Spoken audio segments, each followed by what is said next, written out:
আমার পাশে বাবাও নাই, আমি বড় ইতিম। ও যুবক, যার বাবা নাই তার দোয়ার একটা দরওয়াজা বন্ধ, যার মা নাই তার দোয়ার দরওয়াজা দোনোটাই বন্ধ। আজকে ওই মা বাবাকে হারাইয়া কেমনে আরামে ঘুমাও আর খাও? ওরে মা বাবা কত কষ্ট করে জীবনে তোমাকে আমাকে বড় বানাইছে। অনেক মা বাবার জীবন বড় কঠিন ছিল। বাবায় কাজ করলে ঘরের চুলায় আগুন জ্বলতো না, হয় জ্বলতো না। কত সময় বাবার মনে চাইতো ইলিশ মাছ দিয়া খানা খাবে, টাকার অভাবে মাছ কিনতে পারে নাই। মায়ের মনে চাইতো ফল খাবে, টাকার অভাবে ফল খেতে পারে নাই। আজকে তুমি তার সন্তান, তোমার ঘরে কত মাছ আর কত ফল, কি লাভ হবে? ওই মা বাবায় তো সাদা কাফনের প্যাকেট হইয়া কবরে, চাইলেও আর ফল খাওয়াইতে পারবা না, মাছ খাওয়াইতে পারবা না। ওই মা বাবারে মাছ আর ফল যদিও দিতে পারবা না, তবে 2 ফোঁটা চোখের পানি পাঠাইয়া দাও। ওই মা বাবার চোখের পানি ছাড়া তুমি আমি মানুষ হইতে পারি নাই। ওই মা বাবার চোখের পানি আর দোয়া ছাড়াই চেয়ারে বসতে পারি নাই, মাওলানা হইতে পারি নাই। মানুষ আমাকে মাওলানা বলে, মা বাবার চোখের পানি ছাড়া হয় না। মানুষ আমাকে সম্মানের জায়গায় বসায়, মা বাবার দোয়া ছাড়া সম্ভব না। ও আল্লাহর বান্দার, ওই মা বাবাকে কেমনে ভুলিয়া গেছো? 2 ফোঁটা চোখের পানি ছেড়ে দোয়া করিও।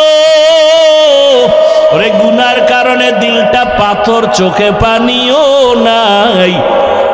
আল্লাহর কাছে চোখের পানির বড় মূল্য। ওরে চোখের পানি যদি না থাকে, ডানে বামে দেখো কার চোখে পানি আছে। কান্নাওয়ালার দোয়া খালি ফেরত যাবে না। ওরে আল্লাহর আযাবের ভয়, জাহান্নামের ভয় অন্তরে ঢুকাইয়া কাঁদো। ওরে আল্লাহর আযাবের ভয়ে যদি পাথর কান্না করে, তোমার আমার কপাল কেন এত খারাপ?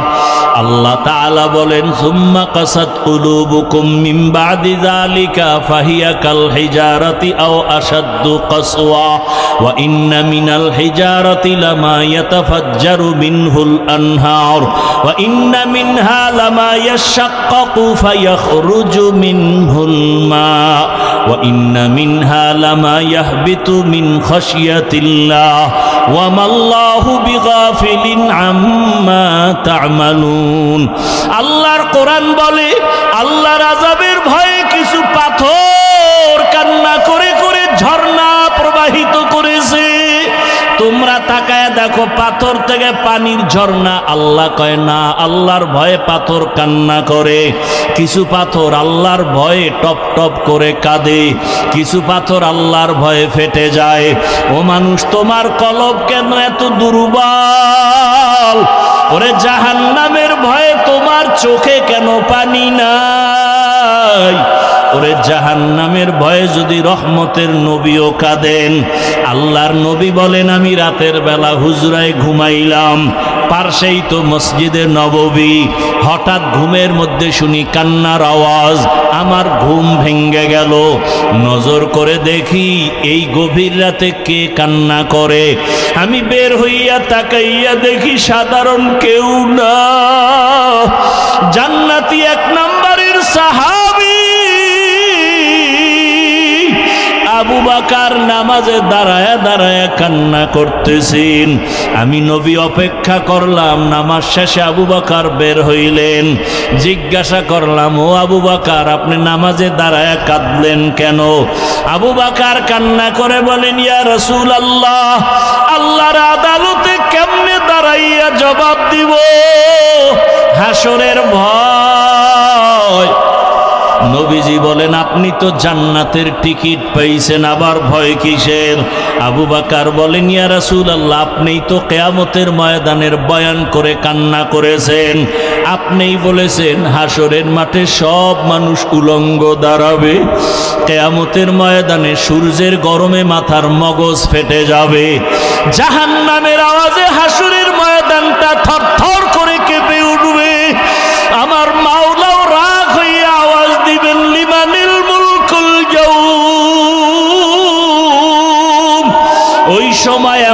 অবস্থা হবে, নবীদের গুনাহ নাই তারাও কান্না করবেন। মুসা নবী কাঁদবেন, ঈসা নবী কান্না করবেন, ইব্রাহিম নবী কান্না করবেন। ওই সময় আল্লাহ আমার উপায় কি হবে? নবীরা যদি কাঁদেন আমি আবু বকরের কেমন হালাত হবে? আল্লাহ যদি ডাক দিয়া বলে আবু বকর জান্নাত দিয়েছি, বিনিময় কি আমল নিয়ে আসছো? আমি যদি বলি নামাজ, তেলাওয়াত, রোজার আমল। আল্লাহ যদি বলে এগুলো আমার মনের মতো হয় নাই, আমি যেইভাবে তেলাওয়াত চাইছি ওভাবে দিতে পারো নাই, আমি যেইভাবে নামাজ চাইছি, সেজদা চাইছি ওভাবে দিতে পারো নাই, আমি যেইভাবে তেলাওয়াত শুনলে মজা পাইতাম ওইভাবে তেলাওয়াত তুমি দিতে পারো নাই। তখন আমার মাওলায় যদি বেজার হইয়া যায়, সাথে সাথে আওয়াজ হবে ওরে জাহান্নামের হ্যান্ডকাপ লাগাইয়া ধরো। আল্লাহ তো রাগ হইয়া যদি বলে ওকে ধর, ওয়াসিকাল্লাযীনা কাফারু ইলা জাহান্নামা যুমারা, জাহান্নামের হ্যান্ডকাপ যখন লাগবে আমার উপায় কি হবে? ইয়া রাসূলুল্লাহ, আমি তো এত দুর্বল, দুনিয়াতে সূর্যের গরম সহ্য করতে পারি না, একটা বেতের বাড়ি সইতে পারি না, মশার কামড় সইতে পারি না। গুনাহগার হইয়া মালিকের দরবারে দাঁড়াইলে সূর্যের গরম কেমনে সহ্য করব? জাহান্নামের আগুনের গরম কেমন করে সহ্য করব রে আল্লাহ? এই ভয়ে আমি কান্না করেছি। ও আল্লাহর বান্দার, আবু বকরের নামাজ কত সুন্দর, তেলাওয়াত কত সুন্দর, রোজা কত সুন্দর, ইখলাস তাকওয়া কত সুন্দর, এরপরেও যদি কান্না করেন, আপনার আমার তো নামাজ নাই, রোজা নাই, তেলাওয়াত নাই, মানুষকে দেখাবার জন্য যা কিছু করি, আপনার আমার কি পরিমাণ কান্না উচিত, অথচ চোখে পানি নাই। ডানে বামে তাকাইয়া অনেকে কান্না দেখাও চোখে পানি আসে না, কপাল বড় খারাপ। একটা গরু যখন ক্ষেতের মধ্যে গিয়া মালিকের ধান খায়, আর একটা গরু দেখা দেখি যখন খাওয়া শুরু করে, মালিক বেত দিয়া যখন বাড়ি দেয়, একটার উপরে বেতের বাড়ি দিলে আর একটা দৌড়ায়, মনে মনে ভয় ওর পরে বেতের বাড়ি আমার কপালে আসবে।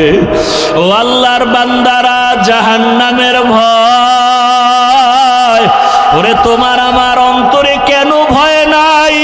ওরে আলেম ওলামারা যদি তোমার আমার পার্শ্বে চোখের পানি ছেড়ে কাঁদেন, সাহাবায়ে কেরামের কান্না যদি হয়, তাহলে তুমি আমি কেন জাহান্নামের ভয়ে কান্না করতে পারি না? কপাল বুঝি খারাপ। ওরে মাওলানা হয়েছি ঠিক, তবে মানুষ এখনো হইতে পারি নাই। আল্লাহর কাছে দোয়া করো, চোখের পানি ছাড়ো, যদি কান্নাওয়ালা কেউ থাকে তার কাছে দোয়া চাও, আল্লাহর কাছে তওবা করো। ও যুবক বাবারা, পায়ে হাত রেখে বলি তওবা করো, আর দাড়ি কাটিয়া নবীরে কাদাইও না, নামাজ ছাড়িয়া আর আল্লাহকে বেজার করিও না। আল্লাহ আমাদের সবাইকে তওবাওয়ালা জিন্দেগি দান করেন, আল্লাহ আমাদেরকে কান্নাওয়ালা চক্ষু দান করেন, আল্লাহ আমাদেরকে জিকিরওয়ালা জিহ্বা দান করেন, আখিরাতের ফিকিরওয়ালা কলব দান করেন। আল্লাহ আমাদের এই ময়দানকে কবুল করে নেন। আয় আল্লাহ আমাদের সবাইকে জীবনের গুনাহমুক্ত করে দেন। আল্লাহ আমাদের সবাইকে আপনার গোলাম হিসাবে কবুল করেন, আমিন। আলহামদুলিল্লাহি রাব্বিল আলামিন, ওয়াসসালাতু ওয়াসসালামু আলা সাইয়্যিদিল আমবিয়াই ওয়াল মুরসালিন ওয়া আলা আলিহি ওয়া আসহাবিহি আজমাইন। ইয়া আরহামার রাহিমিন, ইয়া আরহামার রাহিমিন, ইয়া আরহামার রাহিমিন। আল্লাহুম্মা আরহামনি বিতারকিল মাআসি, আল্লাহুম্মা আরহামনি বিতারকিল মাআসি, আল্লাহুম্মা আরহামনি বিতারকিল মাআসি। রব্বিরহামহুমা কামা রব্বায়ানি সগীরা। اللهم إنك عفو كريم تحب العفو فاعف عني. اللهم আল্লাহুম্মা ইন্না নাসআলুকা রিযাকা ওয়াল জান্নাহ ওয়া নাউযু বিকা মিন সাখাতিকা ওয়ান নার اللهم إنا نعوذ بك من البرص والجنون والجذام وسيء الأسقام ربنا لا تزغ قلوبنا بعد إذ هديتنا وهب لنا من لدنك رحمة إنك أنت الوهاب ربنا هب لنا من أزواجنا وذريتنا قرة أعين واجعلنا للمتقين إماما ربنا آتنا في الدنيا حسنة وفي الآخرة حسنة وقنا عذاب النار উদয়ার মালিক গুনাহের বোঝা নিয়ে আপনার দরওয়াজায় হাজির এই ময়দানে তাকায় দেখেন কত উলামায়ে কেরাম, কত মুরব্বী হাজী সাহেব, কত ব্যবসায়ী, চাকরিজীবী, ছাত্র, যুবক, পর্দার আড়ালের মা বোনেরা। আয় আল্লাহ, দুনিয়াতে আসিয়া শয়তানের ধোকায় পড়ে গুনাহ করে জীবনটাকে নাপাক করে ফেলেছি। গুনার কারণে আমার হাত নাপাক, আমার চোখ নাপাক, আমার জিহ্বা নাপাক, আমার অন্তর নাপাক। গুনাহের কারণে দিলটা পাথর, চোখে পানি নাই। তওবার নিয়তে হাত তুলেছি, আর গুনাহ করব না রে আল্লাহ, আর নামাজ ছাড়বো না, দাড়ি কাটবো না, বেপরদায় চলবো না। মা বাবার দোয়া নিয়ে, শিক্ষকের দোয়া নিয়ে, উলামায়ে কেরামের দোয়া পরামর্শ নিয়ে চলবো। আমাদের তওবা কবুল করে নেন। আয় আল্লাহ, জীবনের গুনাহমুক্ত জীবন দান করেন। মাহফিল কবুল করে নেন। আয়োজনকারী, সহযোগিতাকারী, দান সৎকারীদের কবুল করে নেন। মা বোনদের আবেদা পর্দাওয়ালা বানায় দেন, সন্তানগুলো নেককার বানায় দেন। ইয়া আইয়ুহাল্লাযীনা আমানুত্তাকুল্লাহা হাক্কা তুকাতিহ। হে মুমিন, তোমরা আল্লাহকে ভয় করো, ভয় করার মতো হক আদায় করে।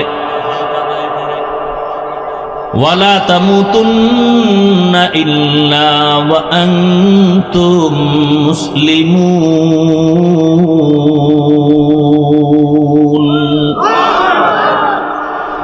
মুসলমান না হইয়া মরণের বিছানায় যাবা না। নবীজি বলেন, আলা কুল্লুকুম রাইন ওয়া কুল্লুকুম মাসউলুন আন রাইয়াতিহি। সাবধান হে উম্মত, তোমরা প্রত্যেকেই দায়িত্বশীল। আল্লাহর আদালতে দাঁড়াইয়া দায়িত্বের কারণে জবাবদিহিতার কাঠগড়ায় দাঁড়াতে হবে। সাবধান। নবীজি হাদিসটা বলার পরে সাহাবায়ে কেরামের মধ্য থেকে একজনে প্রশ্ন করলেন, ইয়া রাসূলুল্লাহ, কে দায়িত্বশীল কার উপরে? নবীজি বললেন, অধীনস্থদের যিনি গার্ডিয়ান হবেন তিনি দায়িত্বশীল অধীনস্থদের জন্য। যেমন সন্তান মা বাবার অধীন, প্রত্যেক মা বাবা সন্তানের দায়িত্বশীল। স্ত্রী স্বামীর অধীন, প্রত্যেক স্বামী স্ত্রীর দায়িত্বশীল। মসজিদের মুসল্লিগণ ইমাম ও খতিবের অধীন, মসজিদের ইমাম ও খতিব মুসল্লিগণের দায়িত্বশীল। একজন ছাত্র শিক্ষকের যত ছাত্র ছাত্রী আছে এদের দায়িত্বশীল শিক্ষক শিক্ষিকা। একটা ওয়ার্ডের দায়িত্বশীল একজন মেম্বার, ইউনিয়নের দায়িত্বশীল চেয়ারম্যান, গোটা দেশের দায়িত্বশীল সরকার, গোটা মুসলিম উম্মতের দায়িত্বশীল উলামায়ে কেরাম। মসজিদের দায়িত্বশীল কমিটি, মুসল্লিদের দায়িত্বশীল ইমাম ও খতিব। কমিটি কেন? কমিটি হইল মসজিদের দায়িত্বশীল। এটারে কয়তলা বানাবে, মুসল্লিদের ক্ষতি না হয়, ফ্যান লাগবো, এসি লাগবো, মাইক লাগবো, এই দায়িত্ব মুসল্লির। আরে কমিটির। আর মুসল্লিদের ধর্মীয় লাইনে কি প্রয়োজন কি না প্রয়োজন এ বিষয়ে কথা বলবে মুসল্লিদের দায়িত্ব ইমাম ও খতিবের। কিন্তু এখন ভাগ্যের নির্মম পরিহাস, মুসল্লি দূরের কথা, কমিটি দূরের কথা, মসজিদ দূরের কথা, এখন টোটাল কমিটি বাহাদুরি করে ইমাম খতিবের উপরে, মুসল্লি সুদ্ধা। কথা ঠিক নেই? কারণ কি? শিয়ালের হাতে মুরগি আমানত। কার হাতে মুরগি আমানত?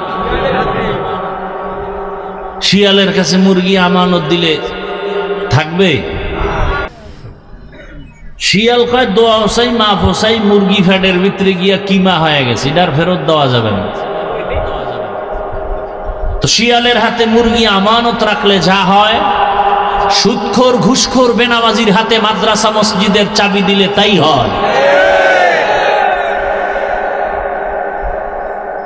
সুদখোর ঘুষখোর বেনামাজির হাতে ধর্মের চাবি দিছে জিবরাইল। কথা বলেন, কারা দিছে? আমরা হুজুরেরা। কারা দিছে? জিনেরা, ফেরেশতারা। কারা? আমরা কইতে লজ্জা লাগে? ভোটের আগের রাত্রে পায়খানা খাইছেন টাকার নামে চোরের মতো, ভোর রাত্রে লজ্জা লাগে নাই?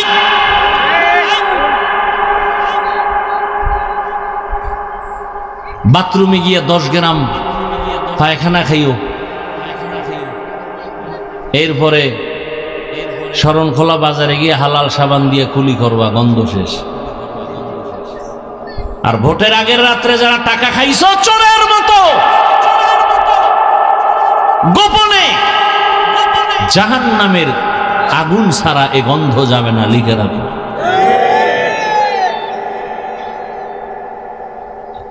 মাইয়ের হক আদায় করতে পারে না, বউয়ের হক আদায় করতে পারে না, ছেলের হক আদায় করতে পারে না, এরা জনগণের হক আদায় করবে কেমনে?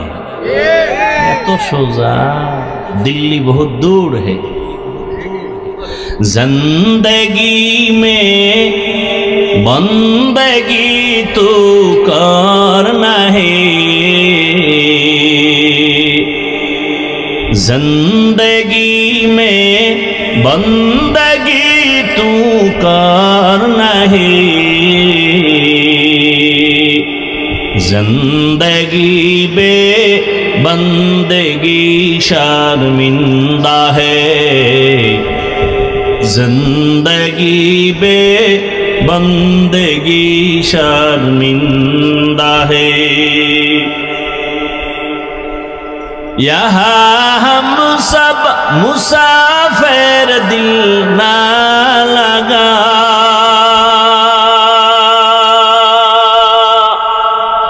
अहले दिल की नजर से रूह करता जा,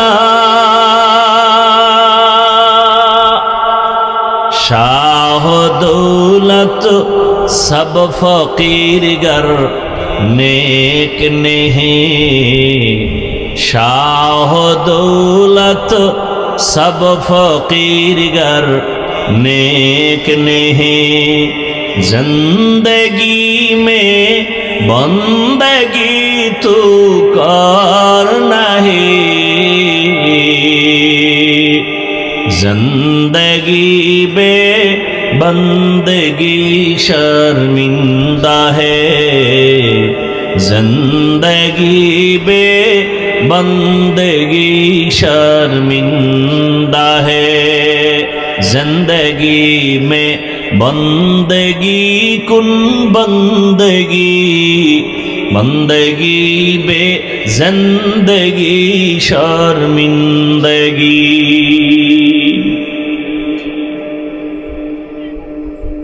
দায়িত্বশীলরা কিয়ামতের ময়দানে দায়িত্বের কারণে জবাবদিহিতার কাঠগড়ায় দাঁড়াতে হবে। আর একজন সাহাবী দাঁড়ায় বললেন, ইয়া রাসূলুল্লাহ, আমার তো অধীনে কেউ নাই, আমিও কারো অধীনে নাই, মা নাই, বাবা নাই, ছেলে নাই, মেয়ে নাই, আমি একা, আমার দায়িত্ব কি? আমি কি দায়িত্বশীল? নবীজি বললেন, হ্যাঁ, আপনি আপনার অঙ্গ প্রত্যঙ্গের দায়িত্বশীল। কিয়ামতের ময়দানে আল্লাহ সব অঙ্গ প্রত্যঙ্গের হিসাব নিবেন। দুইটা হাত দিছেন, দুইটা চোখ দিছেন, দুটো কান দান করেছেন, এগুলোর আলাদা আলাদা ডিউটি আছে। আল্লাহ কিয়ামতের দিন জিজ্ঞাসা করবে, হাত যেই কাজের জন্য দিছি ওই কাজ করছো কিনা, জবাব দে। চোখ দুইটা যেই কাজের জন্য দিলাম ওই কাজ ঠিকমতো পালন হয়েছে কিনা, জবাব দাও। কিয়ামতের ময়দানে আল্লাহ যখন জিজ্ঞাসা করবেন, অনেক গুনাহগারেরা শাস্তির ভয়ে মিথ্যা কথা বলিয়া বলবে, হ্যাঁ করেছি, দায়িত্ব পালন। আল্লাহ তো জানেন। আল্লাহ সাথে সাথে জবানটাকে বন্ধ করে বলবে, হক কথা বল। আল-ইয়াওমা নাখতিমু আলা আফওয়াহিহিম ওয়া তুকাল্লিমুনা আইদিহিম ওয়া তাশহাদু আরজুলুহুম বিমা কানু ইয়াকসিবুন। দস্তগুয়াদ মনচুনি দুজুদিদাম লব্বগুয়াদ মনচুনি বুসিদাম চশমগুয়াদ চিদাম গামজা হারাম গোশগুয়াদ চিদাম সামরুল কালাম। হাতকে বলবে, হাত কথা বল। আপনার হাত কথা বলতে পারে? পারে? আল্লাহ যদি অর্ডার করেন পারবেনি? বলেন বলেন। এখান থেকে একটা সবক নিয়ে যান, ভালো করে মনে রাখবেন। কানে ওয়াজ দিবেন না, বাস্তবে খেয়াল করেন একটা পয়েন্ট। দুনিয়ার সব মানুষের বিবেক যেটাকে বলে হবে না, অন্তরে আকীদা রাখতে হবে আমার মাওলার কুদরতে সেটা হবে। মরা গাছে কথা বলতে পারেনি। কই জিগান তো বাসেরে কেমন আছো, আন্দাজি ডিল মার লইব।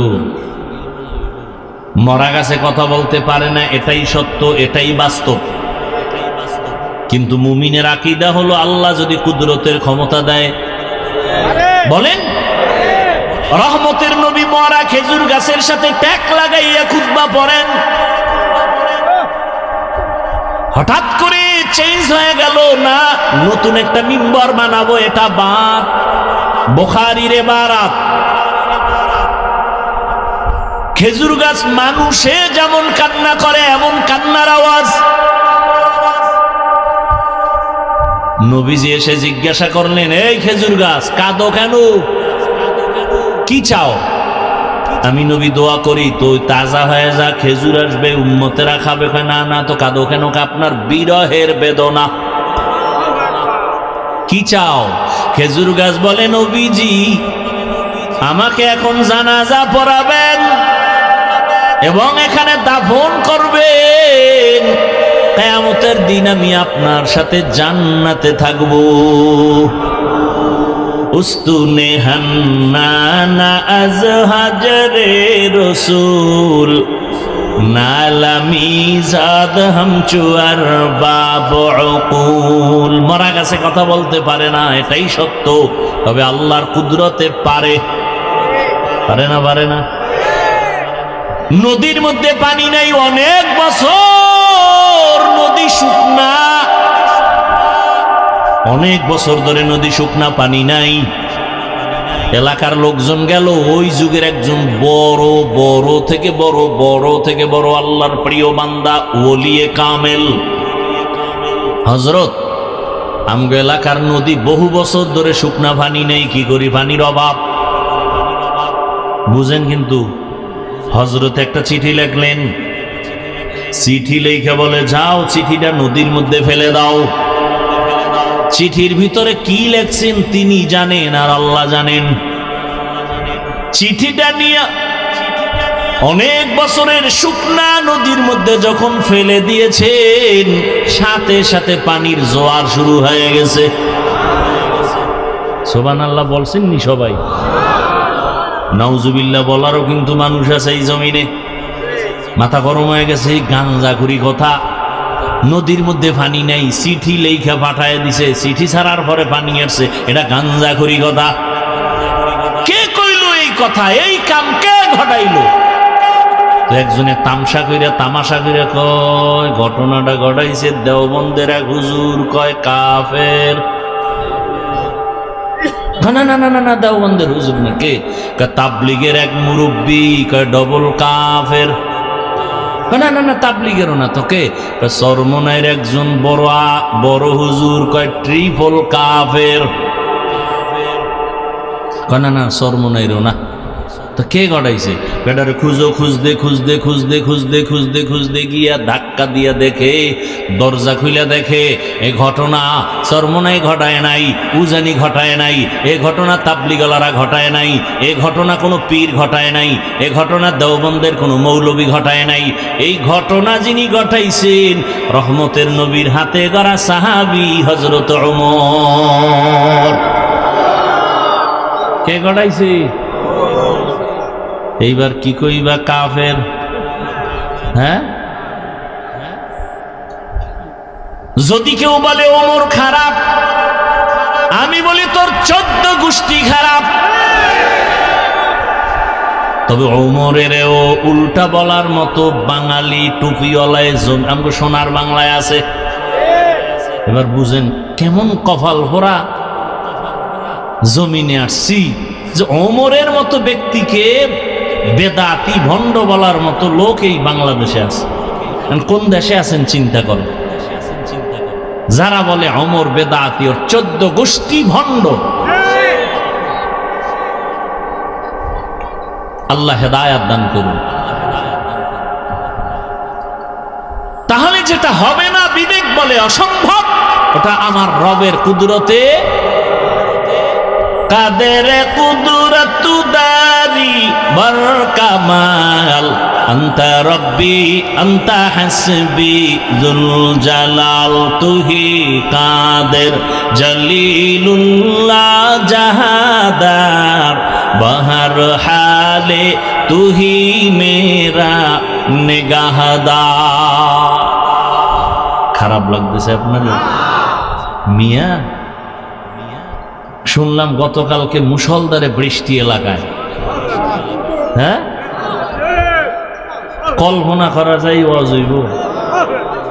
এই জন্য আমি মাঝে মাঝে বলি, বান্দা চাইলে কিছুই হয় না, আল্লাহ চাইলে সব হয়। চিন্তা করতে পারেন, কারো সুবিধা কারো অসুবিধা। উজানির মোবারক করিম রহমতুল্লাহ আলাই দুনিয়াতে নাই, তিনি বলতেন প্রায় কারো জন্য সুবিধা কারো জন্য অসুবিধা। ওয়াজ হইলে এক দলের সুবিধা আর এক দলের অসুবিধা, ওয়াজ না হইলে এক দলের সুবিধা আর এক দলের অসুবিধা। এই অসুবিধাটা কোরআনের বয়ান হলে বেঈমানের হতে পারে, কোনো মুমিনের অসুবিধা হওয়ার কথা না। যদি কোনো মুমিনের অসুবিধা হয় বুঝতে হবে তার ঈমান যায় দিন। আল্লাহ হেদায়াত দান করুন। কিছুক্ষণ বসবেননি? এটা একটা এমন একটা জায়গায় বসছেন, চাইলেই বসা জানেন, বসতে কপাল লাগে, আসতেও কপাল লাগে, বড় কঠিন জিনিস। জায়গাটাও দেখেন না, বসার মতো ভালো বিছানা নেই। কোন বিয়ার অনুষ্ঠানে এই বিছনা দিলে আরে জুতার বাড়ি রে, বলবে তোর বিয়ার গুল্লি মেরে, তোর বিয়ে লই তুই মর। কিন্তু এখানে যেই ঘাসের উপরে মাটির উপরে বসে আছেন, কারো অন্তরে কোনো কষ্ট আছে? চিন্তা করেন তো। হেদায়েত পাইলে আর দূরে যাওয়া লাগে? এর নাম কপাল। কপাল যদি কারো পুরিয়া যায়, তুমি হাফিজুর রহমান কেন, মক্কা মদিনের ইমাম কেন, স্বয়ং রসুলের বয়ানও কপাল খুলে না। আর কপাল যদি খুলে তাহলে আসমানের দিকে তাকাইয়াও বান্দার কপাল খুলে।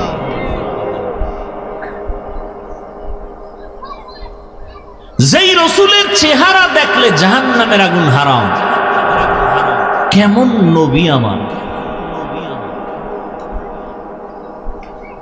যেই রহমতের নবীর চেহারা এত দামি, মুহাব্বতের একটা নজর দিয়া যদি কেউ তাকায় 7 দিনের ক্ষুধা থাকে না। কেমন রহমতের নবী আমার! যেই রহমতের নবীর শরীর মোবারকে মশা মাছি পড়া হারাম। কেমন রসুল আমার! যেই রহমতের নবী রাস্তা দিয়া চলতেছেন, দুপার্শ্বের গাছ নত হয় নবীরে সালাম দেয়। কেমন মায়ার নবী! যেই রহমতের নবী রাস্তা দিয়া হাঁটে, মেঘের খণ্ড ছায়া দেয়, সূর্যের গরমে যেন নবীর কষ্ট না হয়। আম্মা জান আয়েশা রাদিয়াল্লাহু আনহা বলেন, নবীর শরীর মোবারকের ঘাম আমি বোতলে ভরে রাখতাম আর আতর হিসেবে ব্যবহার করতাম। কেমন মায়ার নবী আমার! নবী যেখানে কদম রাখেন ওই জায়গা থেকে দীর্ঘ বছর মিশকের ঘ্রাণ। রহমতের নবী, কেমন আদর্শের নবী! জীবনে একটা মিথ্যা কথা বলেন নাই, জীবনে একটা গালিও কাউকে দেন নাই। নবীর সামনে দাঁড়ায় কত কাফের বেঈমানেরা নবীরে গালি দেয়, নবী একটা গালির জবাবও জীবনে দেন নাই। ওমরের মেজাজ গরম, নবীরে গালি দেয়, ওরে এক্ষণ মেরে ফেলবো। নবী বলে ধৈর্য।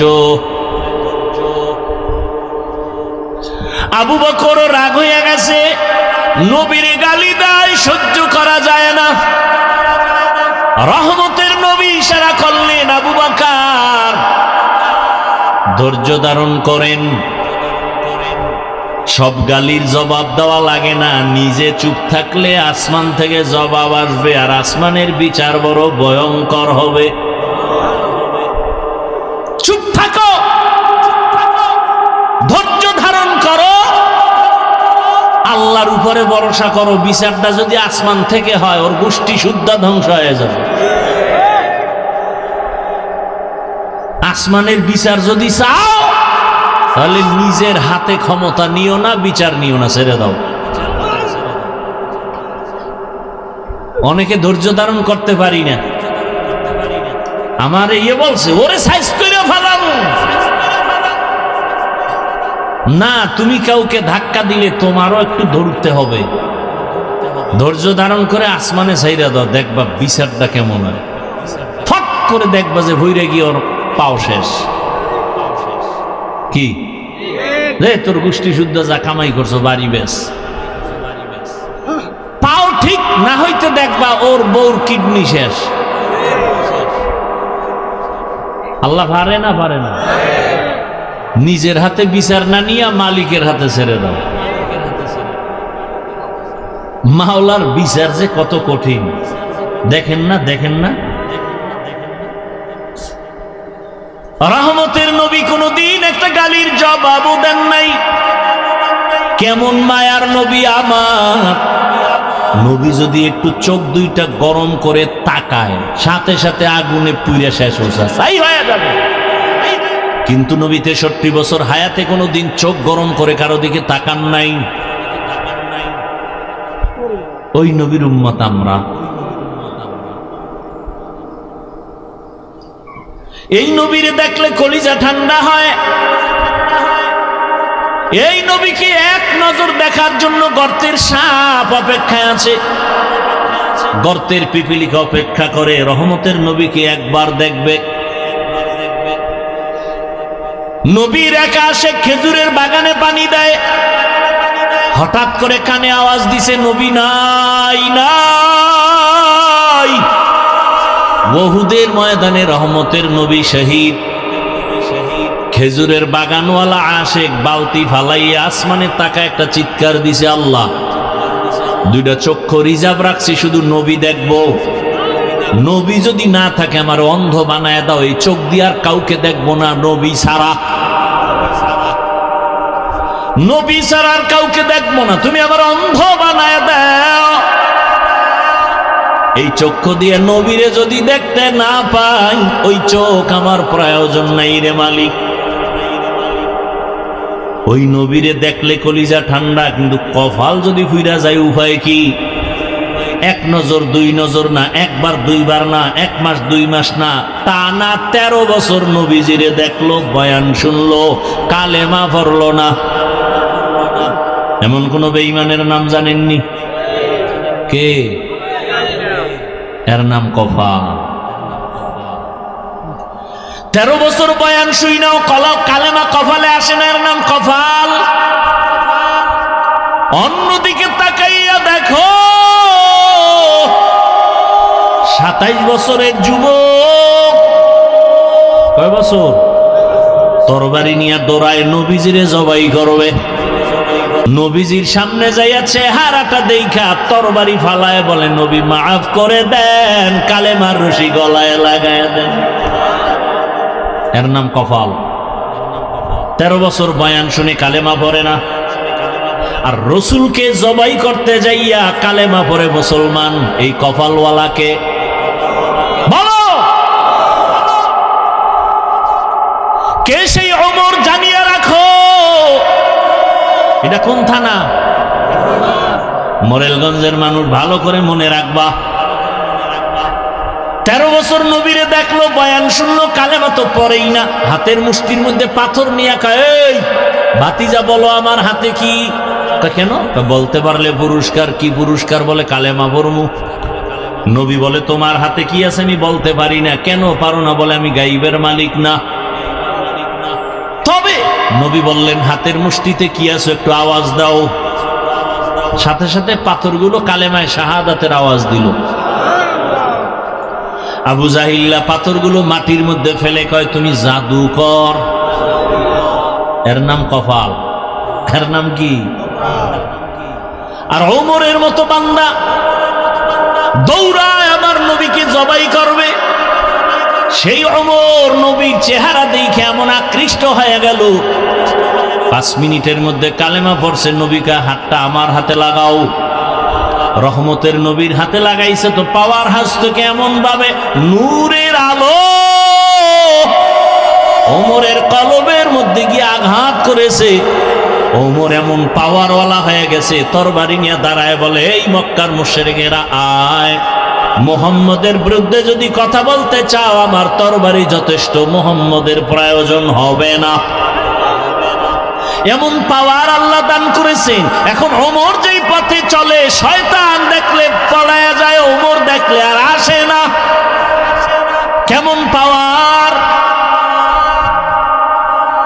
যুবক মদের বোতল নিয়ে হাঁটতেছে, হঠাৎ করে তাকায় দেখে ওমর আসতেছে। ওমর মদের বোতল ফালাইতেও পারে না, নজর হইরে গেছে ওমরের।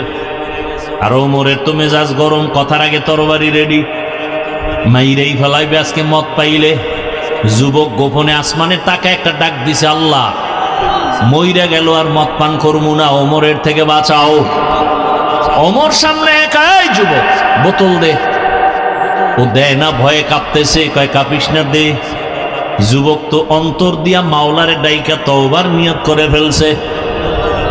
বোতলটা ওমরের হাতে দেওয়ার পর ওমর বোতলের মদওয়ালা বোতলটা নিয়ে তাকায় দেখে এক ফোঁটা মদও নাই, পুরা বোতলটাই সাদা দুধে ভরা।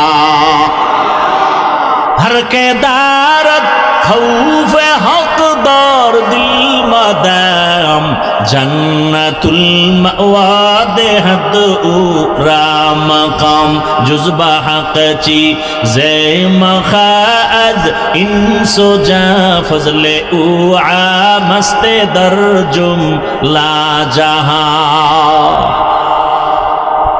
এজন্যই আল্লাহ তাআলা বলেন, ইয়া আইয়ুহাল্লাযীনা আমানুত্তাকুল্লাহা হাক্কা তুকাতিহ, আমাকে ভয় করো, ভয় করার মতো হক আদায় করে। সাহাবায়ে কেরাম পেরেশান হয়ে গেলেন, আল্লাহ যত বড় ওই পরিমাণ হক আদায় করে ভয় করা সম্ভব না। নবীও পেরেশান। আল্লাহ জিবরাইলের রেখে আয়াত নিয়ে যাও, ইত্তাকিল্লাহা মাস্তাতাতুম, আমার হক আদায় করে ভয় করা লাগবে না, বরং বান্দা তার সাধ্য মতো আমাকে ভয় করলেই হবে। ভয় করব কাকে? ভয়ের নাম তাকওয়া, ভয়ের নাম খাশিয়া, ভয়ের নাম খাউফ। ওয়া আম্মা মান খাফা মাকামা রাব্বিহি ওয়া নাহান নাফসা আনিল হাওয়া ফাইন্নাল জান্নাতা হিয়াল মাওয়া। আল্লাহর ভয়, ভয়। নবীজির কোনো গুনাহ নাই, সেই নবীকেও আল্লাহ বলেন আমাকে ভয় করেন। ইয়া আইয়ুহান নাবিয়্যুত্তাকিল্লাহ ওয়া লা তুতি'ল কাফিরিন ওয়াল মুনাফিকিন, ও নবী আপনি আমাকে ভয় করেন, কাফের মুনাফিকের অনুসরণ করবেন না। আজকে আমি যদি আপনাদের জিজ্ঞাসা করি আপনারা কারা কারা আল্লাহকে ভয় করেন, এখানে প্রত্যেকটা মানুষ হাত উঠাইয়া বলবে হুজুরদের থেকে আমরা বেশি আল্লাহকে ভয় করি, অথচ নামাজ নাই, রোজা নাই, তেলাওয়াত নাই, সুদের টাকায় ব্যবসা করে, ঘুষের টাকায় ব্যবসা করে, লোন উঠাইয়া দোকানদারি করে, সেও বলে আল্লাহকে ভয় করি। দাড়ি রাইখা বলি আল্লাহকে ভয় করি, আপনাদের মধ্যে অনেকে দাড়ি সারা বলে আল্লাহকে ভয় করি। আমি নামাজ পড়িয়া বলি আল্লাহকে ভয় করি, আপনারা নামাজ বাদ দিয়া বলেন আল্লাহকে ভয় করি। বলেন দুই দলের ভয় কি সমান? সমান তো নাই, বরং আমি বলবো আপনার ভয় নাই, ভয় জিনিসটা বুঝেনই না। বলে ভয় কেমন? একটা সন্তান মা বাবাকে ভয় করে, বলে তার প্রমাণ কি? মা বাবার সামনে অন্যায় করে না বেতের বাড়ির ভয়ে। একটা ছাত্র শিক্ষকের ভয় করে, প্রমাণ? শিক্ষকের সামনে ছাত্র অন্যায় করে না শাস্তির ভয়ে। ঠিক যদি দুনিয়াতে কোনো মানুষ আমার আল্লাহকে ভয় করে, ওই বান্দা গলায় ছুরি লাগাবে, দাড়ির মধ্যে কোনোদিন ছুরি লাগাবে না, দাড়ির মধ্যে অস্ত্র লাগাবে না। আহ, কে বুঝাবে, কে বলবে? ওই যে কপাল, কপাল যদি খুলে যায় নবীর বয়ানও কপাল খুলে না, আর কপাল যদি খুলে যায় নবীরে জবাই করতে সহ কালেমা পড়ে। ঠিক নি? বহুদিন ধরে প্রচারণা চলতেছিল এখানে বয়ান হবে, অনেকে আসার নিয়ত করিয়ে আসতে পারে না, কপাল। আর এক দল আসছে ঠিক, কিন্তু প্যান্ডেলে ঢুকতে পারে নাই, দোকানপাটে ঘুরে ঘুরে আড্ডা দেয় আর কবিরা গুনাহ করে, এর নামও কপাল। আর এক দল প্যান্ডেলে ঢুকছে কিন্তু তার কপালও বেশি সুবিধা না, গজবের মোবাইল সামনে নিয়ে কলবের দরজা বন্ধ করে রাখছে, কপাল। আর এক দল মোনাজাতের আগে দৌড় মারবে বাড়িতে, ওরও কপাল। কারণ শয়তান চায় বয়ান শুন 6 ঘন্টা, তবে মোনাজাতটা দিবি না, কারণ মোনাজাত দিলে একজনের কান্না কবুল হয়ে গেলে সবার গুনাহ মাফ, এই সুযোগ আমি দিতে চাই না। এই জন্য অনেকে দেখবেন বয়ান শুনে 2-3 ঘন্টা 5 মিনিটের সময় দিয়ে মোনাজাত দিতে চায় না, এর নামও কি? কপাল।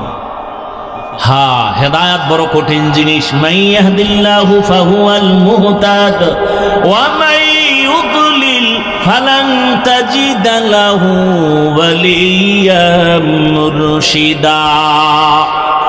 আল্লাহ যাকে কবুল করবেন সে হেদায়াত পেয়ে যাবে, আর যার কপাল খারাপ সে হেদায়াত পাবে দূরের কথা, কোনো মুর্শিদ পাবে না, পথ প্রদর্শকও পাবে না।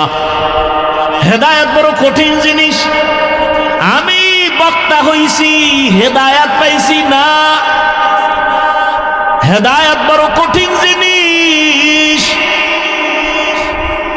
আমি মাওলানা হইছি, হেদায়াত পাইছি না, বরং আপনার থেকে আমার ভয় আরো বেশি।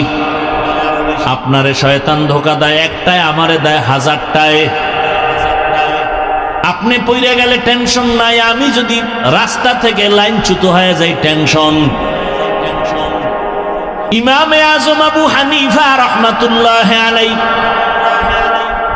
রাস্তা দিয়ে হাঁটতেছেন, বৃষ্টি পড়তেছে, হঠাৎ কইরা পিছলাইয়া পইরা গেছেন।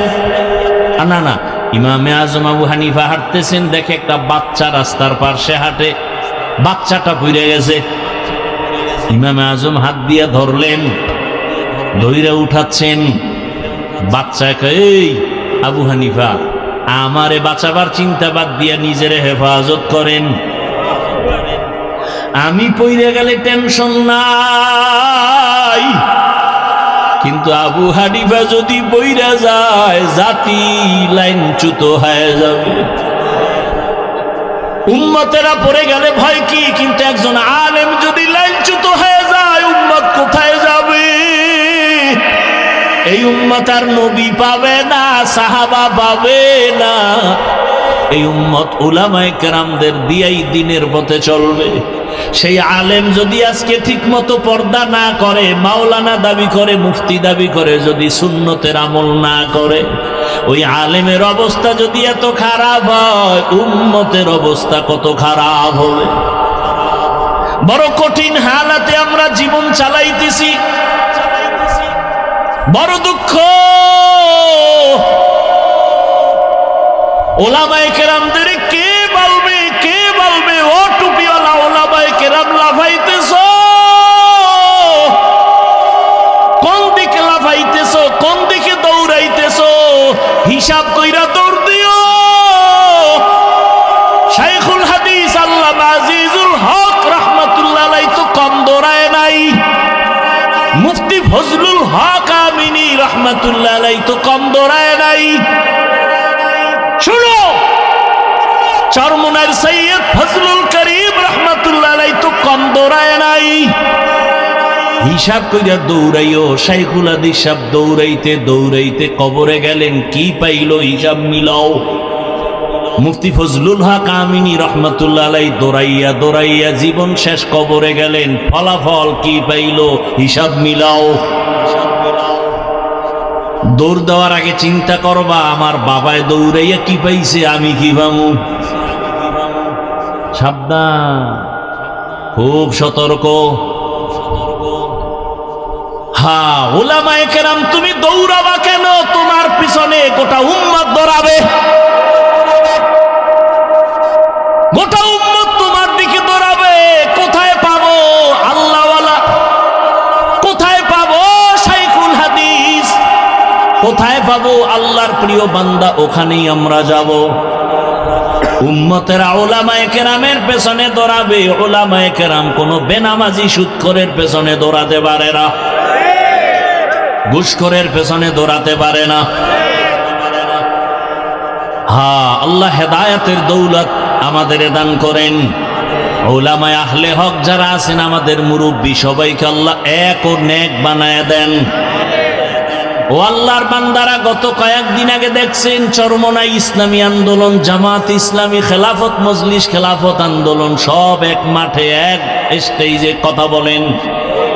উলামায়ে কেরাম এক না হওয়া পর্যন্ত জাতির কপাল খুলবে না, লিখে রাখো। কোনো মাস্তানি চলবে না, কোনো মাস্তানি চলবে না, খবরদার। উলামায়ে কেরাম গোটা জাতিকে ব্যবহার করবে। উলামায়ে কেরাম কারো ইশারায় ব্যবহৃত হবে না। দোয়া করতে থাকেন, বেশি বেশি বেশি দোয়া করেন। উলামায়ে কেরামকে এক বানাবার চিন্তা করেন। ফেসবুকের বিরুদ্ধে লেখেন কেন? আপনার আব্বার বরদোয়া লাগছে আপনার কপালে, আপনার মায়ের অভিশাপ লাগছে কপালে। মিয়া আর কারো বিরুদ্ধে লিখতে পারেন না? আলেমের বিরুদ্ধে লেখেন, তাবলিগের বিরুদ্ধে লেখেন, আপনার কপাল পুড়ে গেছে, নিমক হারাম, অভিশপ্ত।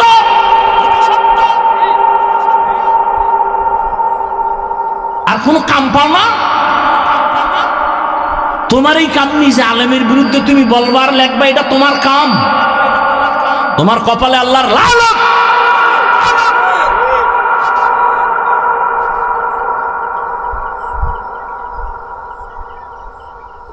আল্লাহ হেদায়েত দান করুন।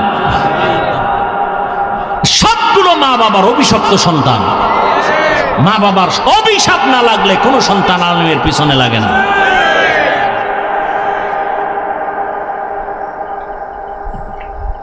কোন সময় চাক্কার তলে মাথা ঢুকে যায়, টেরও ভাবি না।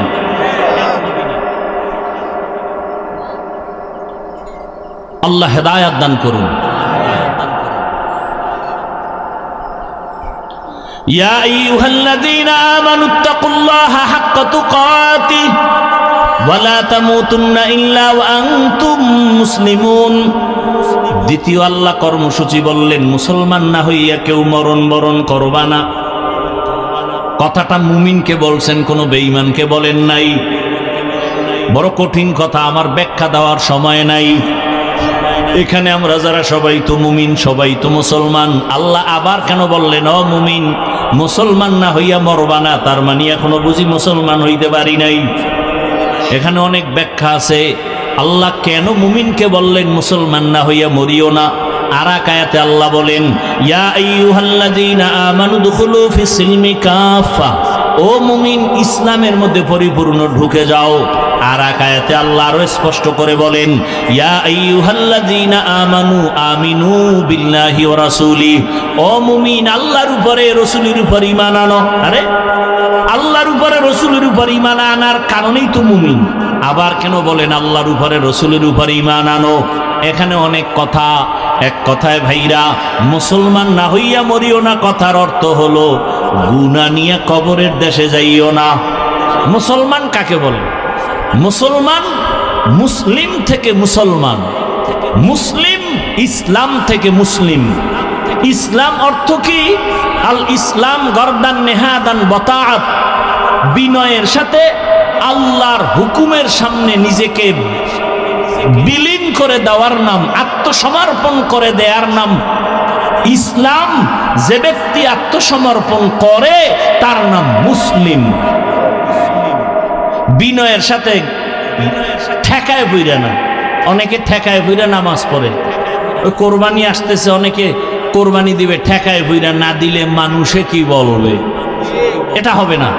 বিনয়ের সাথে আল্লাহর কাছে সবকিছুর বিষয় আত্মসমর্পণ করার নাম ইসলাম। যে ব্যক্তি করে তার নাম মুসলিম। ইসলাম অর্থ শান্তি না, সালাম শব্দের অর্থ শান্তি, আর ইসলাম শব্দের অর্থ আত্মসমর্পণ করা। যিনি আত্মসমর্পণ করেন তার নাম মুসলিম। আত্মসমর্পণ যিনি করবেন সে গুনাহ করবে না। আল্লাহ কথা দিয়ে বুঝাইলেন, মুসলমান হইয়া মরবি তার মানে আমি চাই তোকে বিনা হিসাবে জান্নাত দিব। আর বিনা হিসাবে জান্নাত আমি তাকেই দিব যে গুনাহ মুক্ত হয়ে আসবে। গুনাহ মুক্ত হবেন কিভাবে? জীবনের দুইটা ভাগ, একটা চলে গেছে আর একটা চলতেছে আসতেছে, ঠিক না? পিছনে যে গুনাহ করছেন এখান থেকে বাঁচতে হবে, সামনে যেন গুনাহ না হয় সে থেকেও বাঁচতে হবে। পিছনের জীবনের গুনাহ থেকে যদি পবিত্রতা অর্জন করতে চান তো একটা মেডিসিন লাগবে। সামনের জীবনে যেন গুনাহ না হয় সেখানেও একটা মেডিসিন লাগবে। পেছনের গুনাহ থেকে পবিত্র হওয়ার মেডিসিনের নাম তাওবা, ইস্তেগফার। সামনের গুনাহ থেকে নিজের জীবনকে পবিত্র রাখার জন্য মেডিসিন লাগবে, তার নাম তাকওয়া। এই দোনোটা মেডিসিন পাওয়া যাবে আল্লাহর ওয়ালিদের নজরের মধ্যে। ওয়ালি আউলিয়ার নজর ছাড়া পাবে না।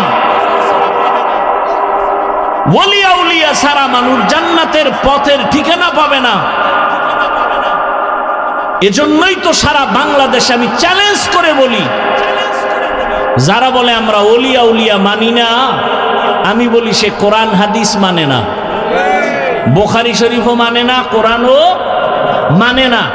সে একজন ভণ্ড। কেমন ভণ্ড? তাকে যদি কেউ ভণ্ড না বলে সেও ভণ্ড। এত জ্বালাইলে কি করবো?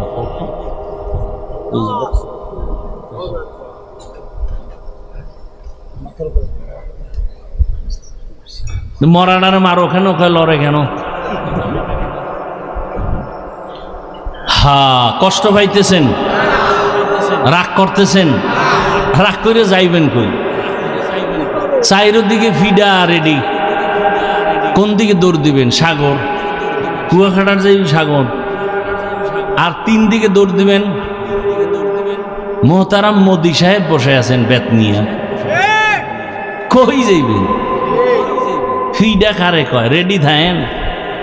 যারা ফিডারে বেশি ভয় পায় এদের কপালে ফিডা বেশি। ফিলিস্তিন দেখা মনে করেন না জান্নাতে আছেন। আমনে গো সাইজ করতে 1 সেকেন্ড লাগবো না মিয়া। আপনি কিসের ইসলাম ইসলাম করেন? দাড়ি নাই, টুপি নাই, নামাজ নাই, সুদের টাকায় ব্যবসা করেন। আপনার ইমান ঠিক আছে নি? তো আল্লাহ সাহায্য করবেন, কোন বেঈমানকে সাহায্য করবেন না, সুদখোরকে আল্লাহ সাহায্য করবেন না, বরং সুদখোরকে আল্লাহ বলছে এই বেঈমান রেডিও, আমি আল্লাহ তোর সাথে যুদ্ধ করব। তা আপনি মোনাজাত দিলে লাভ কি? কোন সুদখোরের মোনাজাত জীবনে কবুল হবে না। যারা সুদের সাথে জড়িত এদের জিন্দেগির কোনো আমল কবুল হবে না, হজ কবুল হবে না, মাদ্রাসা উড়াইলে সওয়াব নাই, দান করলে সওয়াব নাই, মোনাজাত দিলে কবুল হবে না। তা আপনি কিসের সাহায্য চান আল্লাহর কাছে? আপনি তো কুলাঙ্গার। 24 ঘন্টা মায়ের সাথে জেনার গুনাহ, জেনার গুনাহ, জেনার গুনাহ, জেনার গুনাহ। আপনার লজ্জা শরম আছে? আর আপনি চায়ের দোকানে মোষ লাম্বা করে এখন হুজুরকে দোয়া কবুল হয় না, তোর মতো সুদখোরের কারণে কবুল হয় না।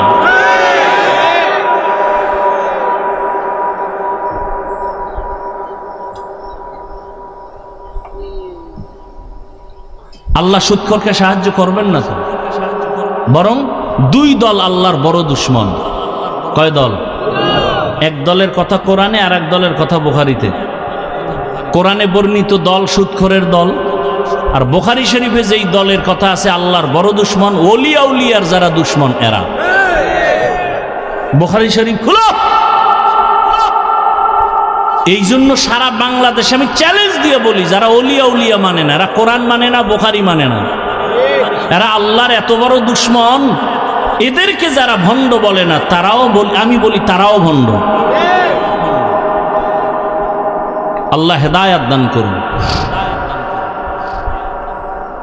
ইয়া আইয়ুহাল্লাযীনা আমানুত্তাকুল্লাহ হাক্কা তুকাতিহি ওয়া লা তামুতুন্না ইল্লা ওয়া আনতুম মুসলিমুন। মুসলমান না হইয়া মরিও না রে মুমিন। আমি কি মুসলমান না? হ্যাঁ মুসলমান। তোমার ধর্ম ইসলাম। কি আপনারা মুসলমান না? সবাই বলেন। উঠা বসা করবেন, মোনাজাতটা দিয়ে যাবেন না। একটু আগে কিন্তু বলছি মোনাজাত দিয়ে যাইতো কপাল লাগে, ঠিক নেই? আপনারা সবাই মুসলমান নি, বলেন বলেন। তাহলে আপনারে বয়ান করব কেন? বয়ান তো হিন্দুদেরে করব, খ্রিস্টানকে করব, ইহুদিরে করব, পঞ্চগড়ে গিয়ে করব, কারণ সেখানে টাকা দিয়া মুসলমানের বিধর্মী বানায়। বয়ান তো চট্টগ্রামের পাহাড়ে গিয়া করা দরকার, খ্রিস্টান মিশনারিরা ওখানে টাকা দিয়া মুসলমানের অন্য ধর্মে নিয়ে যায়। অথচ আপনাদের পেছনে দৌড়াইতে দৌড়াইতে দৌড়াইতে খানা নাই, ঘুম নাই, বাড়ির চিন্তা নাই, ছেলে মেয়ের চিন্তা নাই, পরিবারের চিন্তা নাই, জীবন শেষ। ফজরের পরে বয়ান, জোহরের পরে বয়ান, আসরের পরে মাগরিবের পরে এত বয়ান এত বয়ান। ও এলাকার মুসলমানেরা ভালো করে বুঝো, আমি যে আল্লাহ মানি, আপনাদের আল্লাহ আমার আল্লাহ দুইজন নাকি এক? জবান খুলে বলেন, আপনাদের আল্লাহ আমার আল্লাহ, আপনাদের নবী আমার নবী, আপনাদের কোরআন আমার কোরআন, আপনাদের কাবা আমার কাবা, আপনাদের ধর্ম আমার ধর্ম, আপনাদের কালেমা আমার কালেমা। দুনিয়াতে আসছি সিস্টেম সবার, নাকি আপনারা সুন্দরবন থেকে লুঙ্গি হয়ে আসছেন? বিদায় বেলা কাফনের সংখ্যা সবার, নাকি আমার একটা কাফন বেশি হবে, কোটিপতির একটা কাফন বেশি হবে? আমারও 3 কাফন, আপনাদেরও 3টা কাফন, কালার হবে আলাদা। হুজুরদের কালার একরকম, আপনাদের কাফনের কালার আর এক রকম না এক? কি কালার হবে?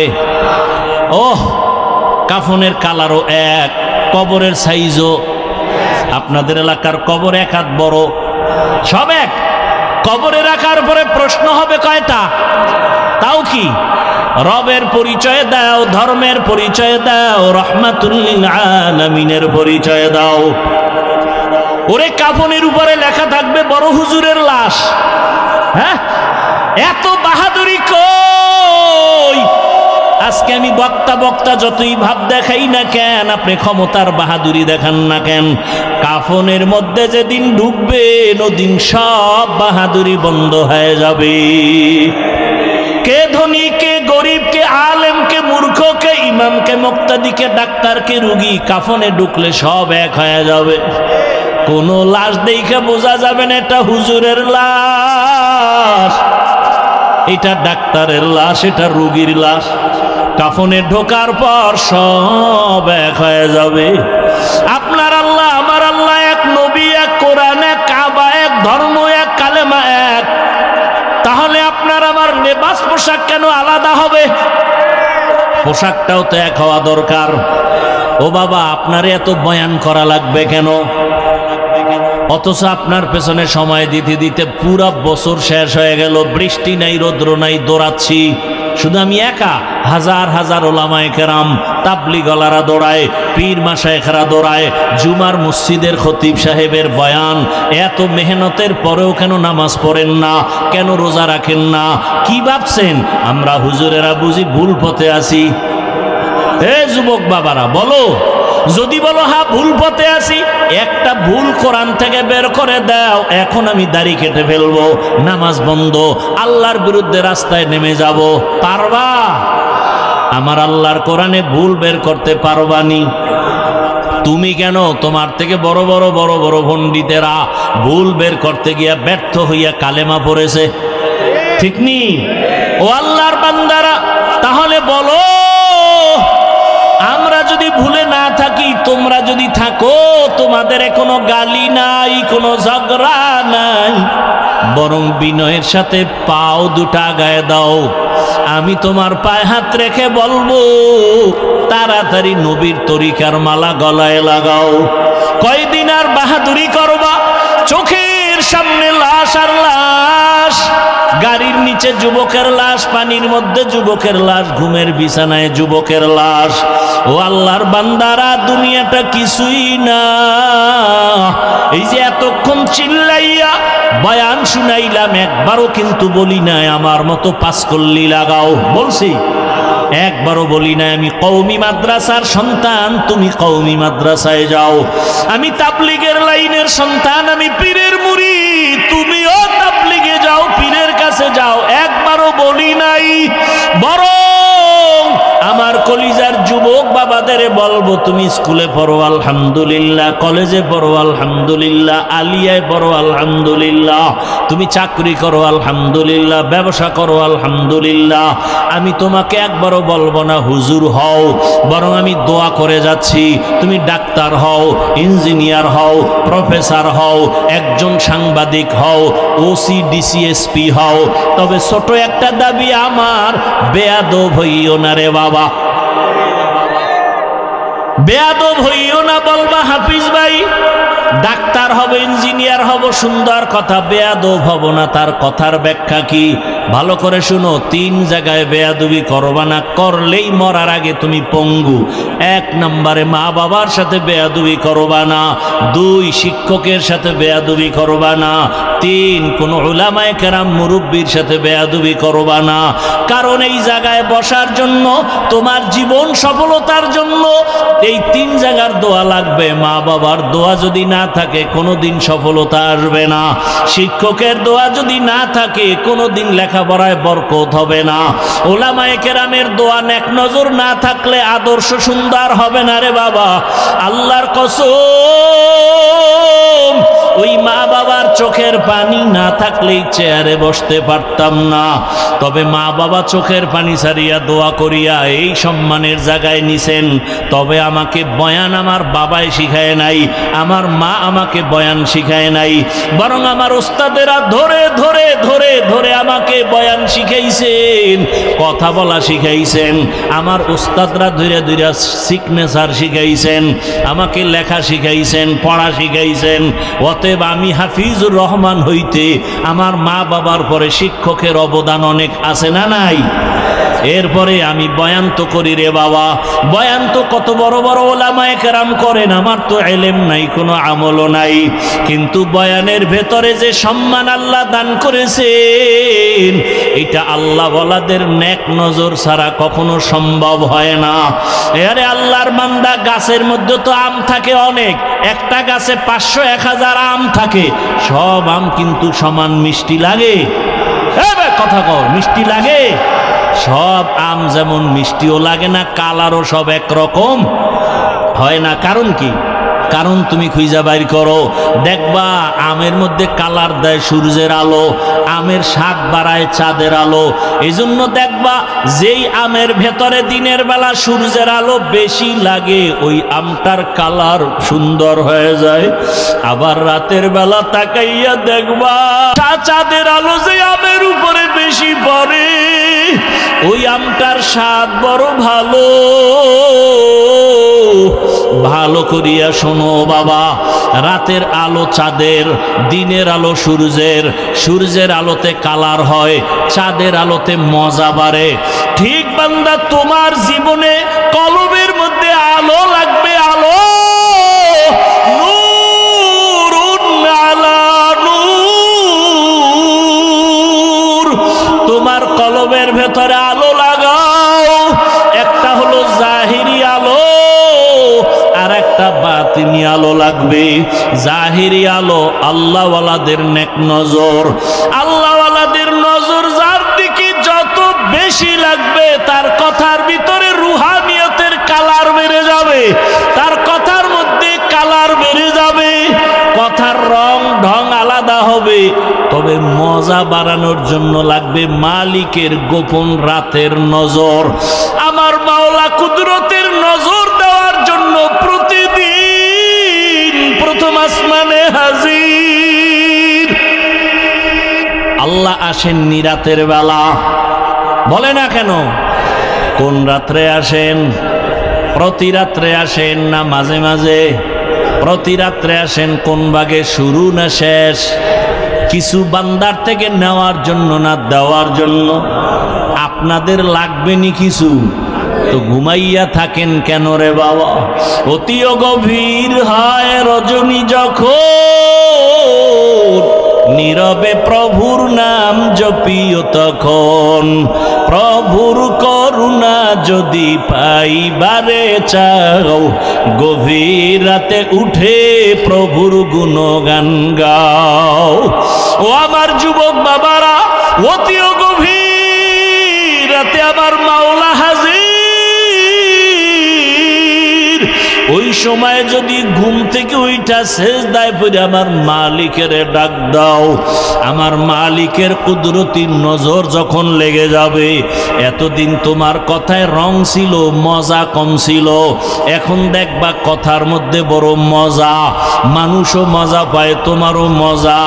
এরে আল্লাহর বান্দা, যখন মজা লাগা শুরু হয়ে যাবে তখন আর বাড়ি ঘর ভালো লাগবে না, টাকা পয়সা ভালো লাগবে না, ক্ষমতা ভালো লাগবে না, কারণ মালিকের মধ্যেই সব মজা। এরে আল্লাহর বান্দারা, যুবক বাবারা, আজকে তাকাইয়া দেখো তোমার মতো কত যুবক জীবনে মাদ্রাসায় পড়ে নাই, জেনারেল লাইনে পড়ে, স্কুল কলেজে পড়িয়াও 5 ওয়াক্ত নামাজি আছে না নাই? বলো বাবা, তুমি কেন পারবা না? অবশ্যই তোমার কপাল পুড়িয়ে গেছে। কার জানি বরদোয়া লাগছে। মা বাবার বরদোয়া লাগলে কপাল শেষ, শিক্ষকের বরদোয়া লাগলে জীবন শেষ, লেখাপড়া শেষ, ওলামায়ে কেরামের বরদোয়া লাগলে তোমার চরিত্র শেষ। তোমার মতো যুবক যদি স্কুল কলেজে পড়ে, নামাজ পড়ে, বলো বাবা তুমি পারবা না কেন? তোমার মতো যুবক র্যাব, আর্মি, পুলিশ, বিডিআর এর চাকরি করে, নামাজ পড়ে, তুমি পারো না কেন? তোমার মতো যুবক জেনারেল লাইনে থাইকা রাস্তায় গাড়ি চালায়, নামাজ পড়ে, নদীর মধ্যে মাছ ধরে, নামাজ পড়ে, কৃষি কাজ করে, নামাজ ছাড়ে না, ঢাকা কলেজে লেখাপড়া করে, দাড়িওয়ালা পাগড়ি মাথায়, বড় জামা পরিয়া যায়, তুমি কেন পারবা না? এখনো সময় আছে, তওবা করে নাও। ও বৃদ্ধ বাবাজিরা, আপনার মতো কত বুড়ারা মসজিদে গিয়া নামাজ আদায় করে লাঠি নিয়ে যায়, আপনি কেন পারেন না? ও পর্দার আড়ালের আম্মা জানেরা, বোনেরা, আপনাদের কপাল এত ভালো, আপনারা নবীদের মায়ের মতোই মা, সাহাবায়ে কেরামদের মায়ের মতো। আপনারা তো হাফেজে কোরআনের মা, আলেমের মা। আপনাদের জীবন কত ধন্য, আপনাদেরকে আল্লাহ এত মর্যাদা দান করেছেন। আপনারা তো খাদিজা রাদিয়াল্লাহু আনহার মতো নারী, ফাতেমা রাদিয়াল্লাহু আনহার মতো নারী, আয়েশা রাদিয়াল্লাহু আনহার মতো নারী। আপনারা তো ইসমাইল নবীর মা হাজরা আলাইহা সালামের মতো দামি নারী, ঈসা নবীর মা মারিয়াম আলাইহা সালামের মতো দামি নারী। আপনারা জানেননি দুনিয়াতে আল্লাহর এক বড় দুশমন ছিল, ফেরাউন। ওর স্ত্রীর নাম কি? আসিয়া। ওই এত বড় বেঈমান ফেরাউনের ঘরের আসিয়ার খবর জানেননি? ওই আসিয়া আমার মাওলার এত আশিক, রহমতের নবী বলেন কিয়ামতের দিন আসিয়ার সাথে আমি মুহাম্মদের সাথে বিবাহের ব্যবস্থা হয়ে যাবে। ও পর্দার আড়ালের আম্মা জানেরা, আপনার স্বামী তো ফেরাউনের মতো খারাপ না, আপনি কি পারতেন না স্বামীটারে বুঝাইয়া নামাজের মুসাল্লায় উঠাবেন? আপনি বুঝাইলেই তো হয়ে যাইতো। আপনি যদি স্বামীকে বলতেন, স্বামী আমার, স্বামী আমার, আমার জীবনের একটা দাবি, বাবা মায়ের মায়া চাইরা তোমার ঘরে আসছি, খাইয়া থাকলেও আসি, না খাইয়া থাকলেও আসি, তবে একটা দাবি, কখনো তুমি নামাজ ছাড়িও না, হারাম টাকা কামাই করে ঘরে আনবা না। যদি আম্মা জান আপনি বুঝাইতেন, কোন স্বামী হারাম টাকার মাল ঘরে আনতো না। আজকে আপনার স্বামী হারাম টাকা আনিয়া ছেলে মেয়েকে খাওয়াইয়া রক্ত নাপাক করে, আপনার রক্তটাকেও নাপাক করতেছে। এই কি আপনার জীবন? এরে আম্মা জান আসিয়ার মতো বান্দি, এত বড় ক্ষমতাওয়ালা ফেরাউন, টাকার অভাব নাই, ক্ষমতার অভাব নাই, এরপরও আমার মাওলাকে কলবে জায়গা দিয়েছেন। মোহাব্বতের রং লাগছে, মুসা নবীর নজর লাগাইছে। অন্যদিকে আবার মালিকের রহমতের নজর লাগছে। আসি একদিন কি যেন হাতের মধ্যে নিয়ে কাজ করে, হঠাৎ পড়ে গেছে। ফেরাউন পেছনে দাঁড়ানো, আসিয়া খেয়াল করে নাই। আসিয়া জিনিসটা উঠাইতে গিয়া বিসমিল্লাহ বলছে। ফেরাউন শুই নাই, মাথা গরম হয়ে গেল। ডাক দিয়া কয়, আসিয়া তুমি কার নাম বললা? আসিয়া বলে, এখন আর গোপন কইরা লাভ কি হবে, না ওপেন করিয়াই দেই। আসিয়া ডাক দিয়া কয়, ফেরাউন আমার মালিকের নাম আমি জবানে নিয়েছি। ফেরাউন বলে, মালিককে? ওই মিশরের তো আমি খোদা। আসিয়া বলে, না, তোমার যিনি বানাইছেন তিনি আমার মালিক। আমার মালিক একমাত্র আল্লাহ, তুমি ফেরাউন না। আসিয়া বলে, সর্বনাশ, তুমি যদি আমাকে খোদা না বলো তো আমার খোদাগিরির ভ্যালু নাই। একবার হলেও বলো। আসিয়া বলে, এক বিন্দু না। ফেরাউন বলে, তুমি আমারে কানে কানে বলো। বলে, না, তাও হবে না। আমি যদি আসতে বলি আমার মাওলাকে ফাঁকি দেওয়া যায় না। মিশরের মানুষ তোমারে ফাঁকি দিতে পারে, আমার মালিকরে ফাঁকি দেওয়া অসম্ভব। ফেরাউন এক পর্যায়ে ব্যর্থ হইয়া ডাক দিয়ে, কাসিয়া রেডি হও, তোমাকে ফাঁসিতে দেওয়া হবে, শুলিবিদ্ধ করা হবে, তোমাকে দুনিয়ার থেকে বিদায় দিব। আসিয়া বলে, ফেরাউন ভয় দেখাইও না, দুনিয়াতে একবার আসছি, একদিন যাব, তবে আমার মালিকের না নিয়ে যাব না। আমার অন্তরে যে মালিকের মহাব্বত, আমার এখন টাকার মহব্বত নাই, ক্ষমতার মহব্বত নাই। আমার পরিচয় আমার মালিক, আমার অন্তরে আমার আল্লাহকে জায়গা দিয়েছি। এখন আমার মরিয়া গেল আমার শান্তি, বেঁচে থাকলেও আমার সার্থকতা, আমার কোনো টেনশন নাই। ফেরাউন এক পর্যায়ে ঘোষণা দিয়ে দিল, আসিয়ার ফাঁসি হবে, শুলিবিদ্ধ করা হবে। হাজার হাজার মানুষ রেডি হয়ে গেল দেখার জন্য। যখন আসিয়াকে শুলিবিদ্ধ করার জন্য মাঠে নেওয়া হয়, হঠাৎ করে আসিয়া কান্না শুরু করলেন। ও দয়ার মালিক, আমি ফেরাউনের কোনো ক্ষতি করি নাই, শুধু আমি তোমাকে আল্লাহ বলে স্বীকার করেছি, তোমারে সেজদা দিয়েছি, আর কিছুই না। আজ আমার ফাঁসি দেওয়া হয়, তুমি আমাকে ধৈর্য ধারণ করার তৌফিক দাও। আসিয়া হঠাৎ তাকায় দেখে রাস্তা দিয়া মুসা নবী হাঁটিয়া যায়। ডাক দিয়া কয়, নবী মুসা, জানেননি আমি আসিয়ার কি হালাত? কয়, জানি, তোমার এখন ফাঁসি হয়ে যাবে। মুসা নবীকে আসিয়া বলে, নবী আপনি একটু জানতে চাই, দোয়া করবেন, আর এই মুহূর্তে আমার আল্লাহ আমার উপরে রাজি না খুশি? আপনি তো আমার মাওলার সাথে মাঝে মাঝে তুর পাহাড়ে গিয়া কথা বলেন, ওরে আপনি তো কত মজা গ্রহণ করেন। আমারও তো মনে চায় মালিকের কাছে গিয়া কথা বলবো। আমি তো সেই রাস্তা খুঁজতেছি। বলে, মরণের পর্দা ভেদ করিয়া যাও, মালিকের সাথে মোলাকাত হয়ে যাবে। মুসা নবীর কাছে দোয়া চাইলেন, আর জানতে চাইলেন আল্লাহ আমার উপরে বেজার না খুশি? মুসা নবী বললেন, হ্যাঁ আসিয়া, তোমার উপরে আমার মাওলা এখন অনেক খুশি। আসিয়া কথা শুই না আসমানের দিকে তাকাইয়া একটা চিৎকার দিয়া বলে, কালাত রব্বি বিনিলি ইনদা লাকা বাইতান ফিল জান্নাহ। আল্লাহ কোরআনে ঘোষণা করলেন, আসিয়া যখন ডাক দিছে, ও দয়ার রব মালিক, এত বড় ক্ষমতাধর ফেরাউনের ঘরে থাকিয়াও ক্ষমতার লোভ করলাম না, আরামের বিছানায় ঘুমাইতে দিল না, খাইতেও দিল না। আজ আমার জীবনের শেষ বিদায়, বিদায় বেলা তোমার কাছে একটা দাবি, দুনিয়াতে থাকার জায়গা পাই নাই, আরামে ঘুমের জায়গা পাই নাই, ও দয়ার আল্লাহ তোমার পার্শ্বে জান্নাতে একটা ঘর বানাইয়া দিও, তোমার পার্শ্বেই যেন আমি জান্নাতে একটু থাইকা আরাম করতে পারি। আসিয়া এই দোয়াটা কইরা ফাঁসির মঞ্চে যায়, কান্না বন্ধ করে এবার হাসতেছে। ফেরাউন কয়, বিপদের সময় কান্না বন্ধ, হাসো কেন? আসিয়া ডাক দিয়া কয়, ফেরাউন আমি যা দেখি তুমি তা দেখো না। আল্লাহ আমার অন্তর চক্ষু খুলে দিয়েছেন, আমি তাকাইয়া দেখি ওই জান্নাতে আমার ঘর, ওই ঘর আমি এখন নিজে চেহারাটা দেখতেছি। আসমানের মধ্যে লক্ষ লক্ষ ফেরেশতারা আমাকে নেওয়ার জন্য অপেক্ষা করে, আমাকে জান্নাতে নিয়ে যাবে। এই খুশিতে আমি হাসতেছি, তুমি বুঝবা না। আসিয়াকে যখন শুলিবিদ্ধ করা হয়, হাসতে হাসতে দুনিয়ার থেকে আসিয়া বিদায় হয়ে গেল।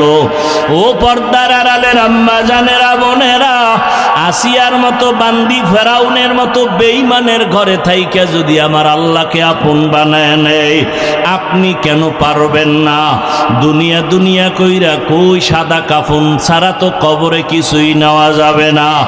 এখনো সময় আছে, তওবা করেন, আল্লাহকে ডাকেন আর বলেন, হে মালিক, জীবনে তো কম বেপরদায় চলি নাই, আর বেপরদায় চলবো না, নামাজ ছাড়বো না, মোবাইলে সময় নষ্ট করব না, স্বামীর মাল খেয়ানত করব না, স্বামীর মাল হেফাজত করব, নামাজ পড়ব, সন্তানগুলোকে আদর্শওয়ালা বানানোর মেহনত করব। এখন যদি তওবা করে নেন, দরজা খুলিয়া যাবে। আসসালামু আলাইকুম রহমতুল্লাহি ওবরকাতু। সম্মানিত ইসলাম প্রিয় দিনী ভাই এবং বোনেরা, এতক্ষণ যাবৎ আপনারা অত্যন্ত ধৈর্য সহকারে হজরতুল আল্লাম হজরত মাওলানা হাফিজুর রহমান সিদ্দিকী কুয়াকাটা হুজুরের জবান থেকে মূল্যবান বয়ান শুনছেন। আশা করি আপনাদের খুবই ভালো লেগেছে, মনটা শান্ত হয়েছে। আল্লাহ তাআলার কালামের মাধ্যমে, কোরআন ও হাদিসের মাধ্যমে বিভিন্ন উপায়ে তিনি আমাদেরকে বোঝাতে চেয়েছেন, আমার মাওলা, আমার আল্লাহ, আমার আপন, আল্লাহ ছাড়া আমার আর কোনো কিছুই নাই। মানুষ তাওবা করলে, মানুষ ভালো হওয়ার চেষ্টা করলে অবশ্যই মানুষ ভালো হইতে পারে। ফেরাউনের স্ত্রীকেও আল্লাহ হেদায়েত দান করেছেন, আসিয়াকে। তাকে আরাম আয়েশের মধ্যে থেকেও লোভ লালসা না করে সেই রকমভাবে ফেরাউনের এই আরামের জিন্দেগি হারাম করে আল্লাহ তাআলার পথকে বেছে নিয়েছেন। প্রিয় ভাই এবং বোনেরা, এই দুনিয়ার জিন্দেগি আসলে কিছুই নয়। আসল জিন্দেগি তো হলো আখেরাতের জিন্দেগি, যে জিন্দেগি শুরু হবে তো কোনো দিন শেষ হবে না। তো আসুন আমরা এই আলোচনা থেকে এই শিক্ষা নেই, যেন আল্লাহ রাব্বুল ইজ্জত আমাদেরকে সহি পথ দান করেন, 5 ওয়াক্ত নামাজগুলো আদায় করার তৌফিক দান করেন, আল্লাহকে ভয় করে, আল্লাহর উপরে তাওয়াক্কুল করে নিজের জীবন পরিচালনা করার তৌফিক আল্লাহ আমাদেরকে দান করেন। সর্বোপরি আমাদের চ্যানেলে কোরআন সুন্নাহ ভিত্তিক আলেম ওলামাদের বিভিন্ন ওয়াজ নসিহাত আমাদের চ্যানেলে আপলোড করা হয়। অবশ্যই আপনারা প্রতিনিয়ত আমাদের ভিডিওগুলো দেখবেন, মতামত কমেন্টে জানাবেন ইনশাআল্লাহ।